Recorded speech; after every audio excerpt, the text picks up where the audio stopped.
Hey BookTube, it's Jackie. How's it going? If you're new to me and this is the first time you're seeing my face, hello, what's up? My name's Jackie. I sit on my floor and I talk about books. So I hope that's why you're here, because that's what's going to be happening today. If you're not new to me, thank you for always tuning in, the continued support. I really do appreciate it. So today for you, I have my week 15. Yeah, week 15 weekly wrap up is from April 11th through April 18th and all my reading shenanigans in between. Oh my God. History has been fucking made this week. Made! And I cannot wait to tell you all about it. So, grab yourself a drink, have yourself a seat, and let's get talking some books. Okay. So, like I said, history's been made. So, for the Black Hat Book Coven, by the way, I only put you 2 books this week, by the way. That's it. That's not the historical thing. So, for the Black Hat Book Coven, it was Becky's pick. And during this week, I read this book. I'm going to tell you right now, I was not expecting to like this book as much as I did. I was not. So much so that because I did that massive unhaul and a lot of them were Black Hat Book Coven books, I was like, you know what? I'm just going to get the audiobook and we'll go with that, because it just didn't look like a book that Jackie was gonna love, okay? It just didn't.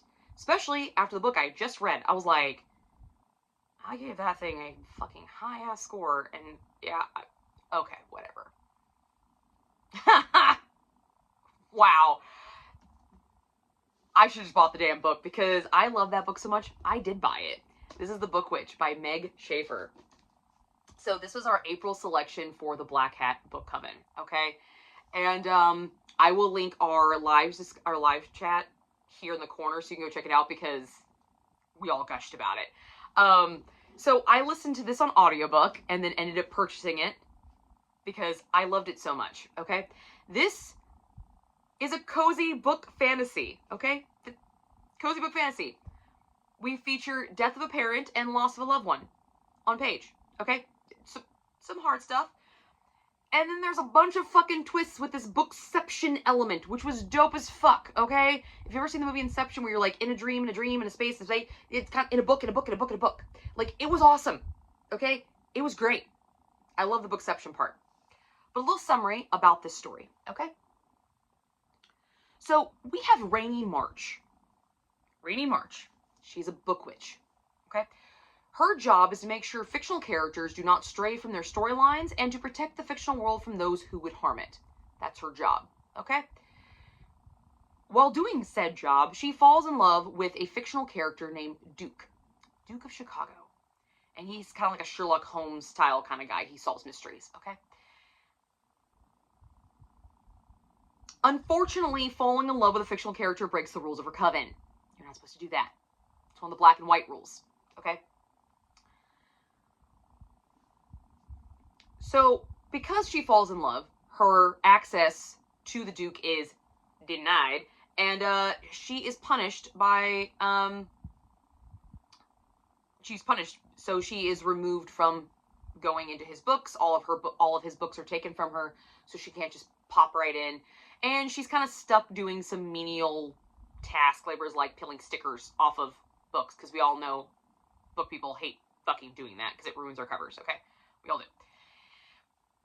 While she's being punished, a very important possession to her and her grandfather has been stolen from their family safe. Okay? And then her grandfather goes missing. Important possession gone. Grandfather missing. And her ex-lover is one of the greatest book detectives ever written. She can't talk to him. Does that stop Rainy? No! Because she elicits the help from the Duke to solve this mystery. But as they're solving this mystery, something far grander and far more special happens. And it blindsided me. And I have never been so happy to be blindsided in a book. So, what worked? Absolutely everything. Everything. There was enough twists that I figured out while distracting me from the real story, okay? Making, when I found the realization of what was actually going on, just Shut up. Are you serious? This is amazing. It's like magic. Literally, it was like magic. I felt like a kid again, reading a Nancy Drew book for the first time, which actually holds a very important part in this story. Nancy Drew is a huge crux in this story. It was like childhood in my face, but the good stuff. It was fantastic. There was so much constant literary references that it makes you feel like you're in the story and not just a bystander. Because as readers, you know, we're eavesdroppers. We're going in and we're eavesdropping on stories. Some of us maybe mentally become characters because, you know, crazy.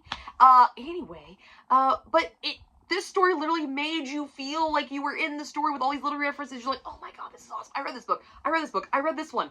I haven't read that one, but I didn't want to, so I lied about it in school and I faked it and I read Cliff Notes. So it was just so unique the way she incorporated all these different literary references and still managed to surprise me. Still.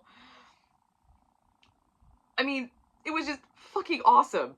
The banter between the characters, I loved. I got such a chuckle. The Duke was so charming. I was just like, oh. Like, he's over the top charming, but it's not, like, gross over the top charming.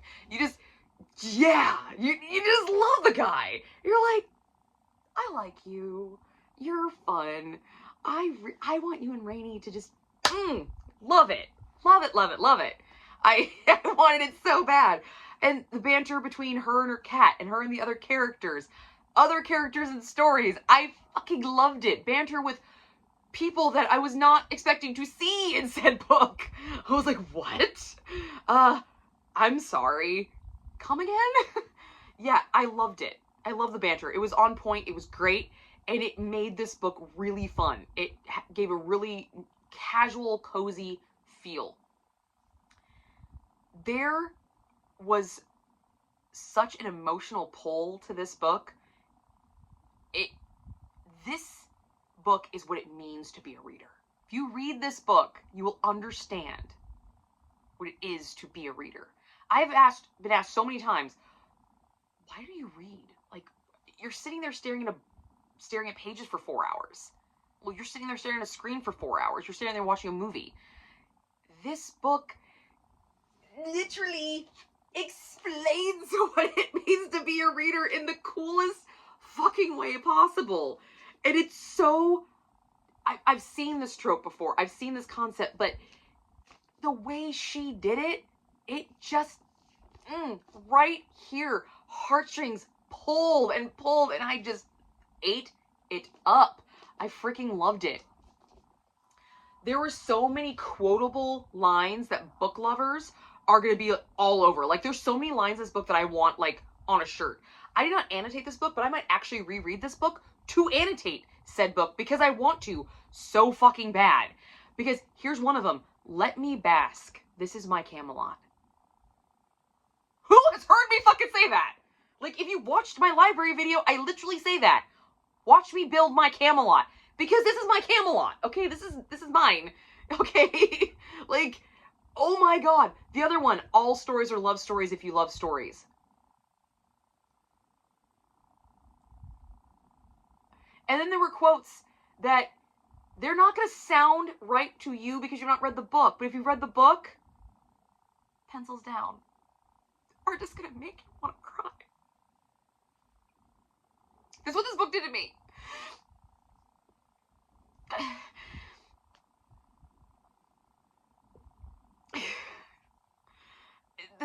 This book, it pulled at so many emotional strings, and it also pulled a nostalgia string that doesn't get pulled very often, okay? I said that Nancy Drew was a huge implement in this book. I was a Nancy Drew fiend when I was a kid. I grew up on those books. So to have Nancy Drew incorporated in the story, are you fucking kidding me? It was like revisiting an old friend that I hadn't seen for years. And it was awesome. And I loved it. I loved it so much. This book, if someone asked me what it's like to be a reader, immediately read this. I cannot go into too much in depth of why this book is so amazing without destroying the twists that are so beautiful in the story that really are doing this. So just trust me on this and read the fucking book. Just read it, okay? Just fucking read it. Because you will not regret it, okay? You will not regret it. This book made history for me because you are looking at my very first 6-star book. I gave 2 5-star books, 2 5 stars last year, and like 4 the year before. And I have never, ever given a 6-star to a book. Now, I was asked on my live show, so is this your favorite book? No, it is not. Because the actual just concept of this story, it's a good story. Does it have flaws? Yes. But what Schaeffer does with her character of Rainy March, and with you as the reader, transcends. This is more than just a story. This is more than just a book. Books take you everywhere. They're magic on paper, and they can take you anywhere you want to go. And this is the first time I've read a book that genuinely made me feel like it was magic. Because I had no idea what was happening. I guessed maybe 3 twists, but they were minor to the core story.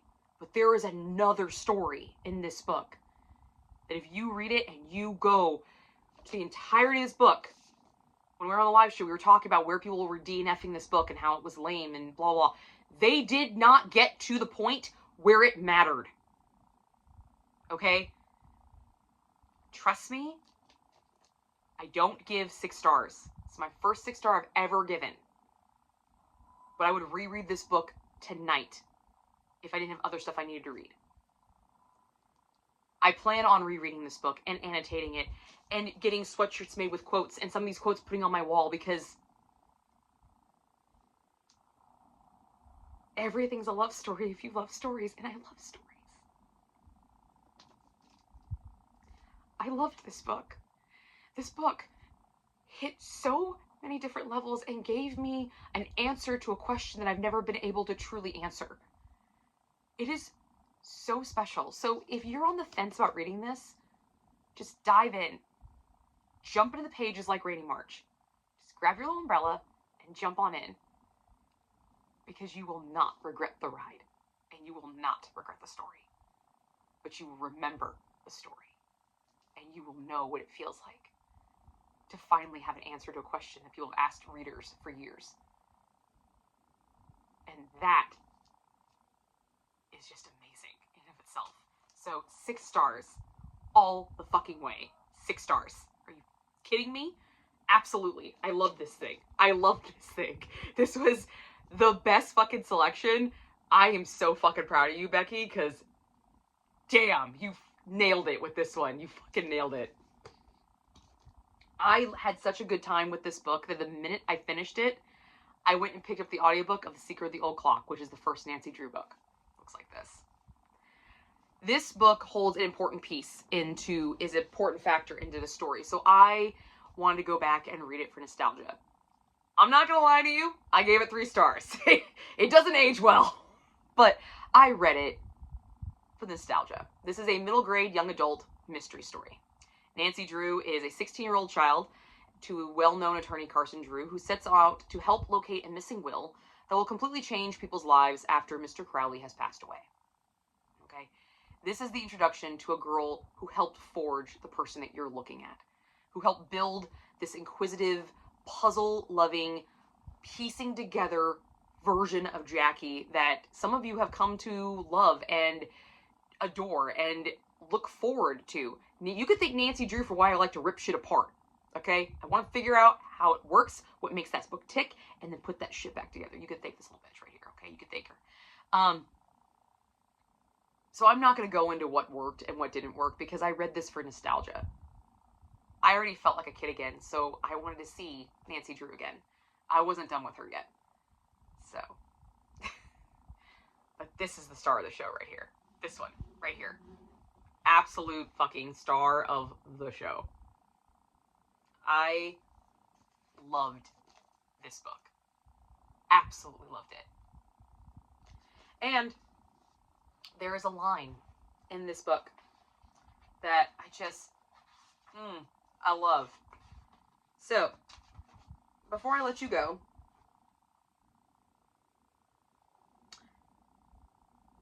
I think I might just say goodbye to you the way Rainy March says goodbye. Our revels